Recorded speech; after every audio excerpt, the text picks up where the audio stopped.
The Anniversary Gift. Joe was a carpenter. He built houses in the Highlands.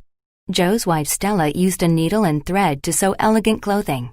She only used beautiful fabric to make clothes. Since they didn't have a lot of money, they lived in an old shed. Water dripped in when it rained.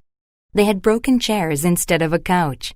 But they had coal for heat and flour from the mill for bread.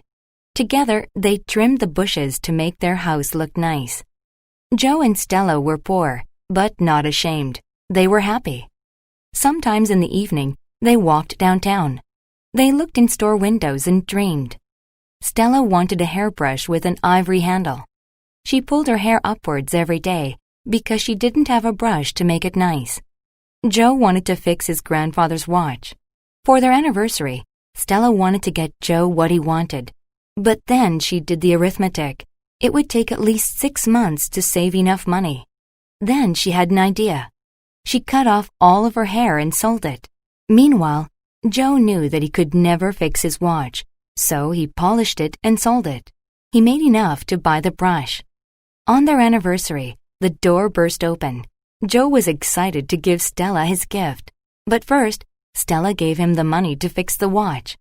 When he saw his wife without any hair, he smiled. "I sold my watch to buy you something," Joe said.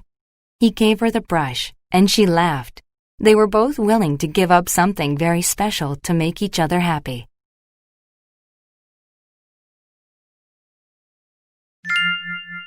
Dalton versus the bully. Dalton was a nice boy, but sometimes the other boys made fun of him because he was so tall and skinny. Dalton's biggest problem was Mitch. He was a bully who boasted about his strength. He quarreled with the other boys. Sometimes, if boys gave Mitch their lunch money, he would have mercy and leave them alone. One day, the boys learned about a special middle school Olympics. Their gym class was going to be in it. Many kids were excited, but Dalton thought it sounded like torture. That morning, Dalton ate plenty of carbohydrates for breakfast. He entered the gym and looked at the dial on the clock. It was time to begin. The teacher asked if they were ready. Everyone nodded except Dalton. "I got stung by a bee. I need to see the nurse," said Dalton.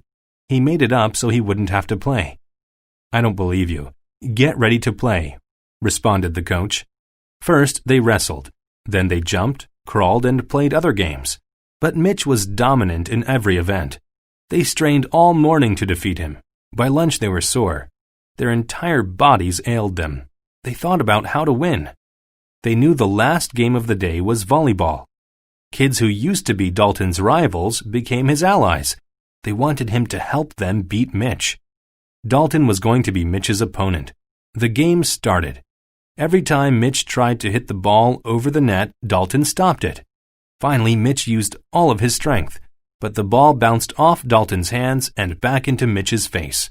Finally, Mitch was defeated.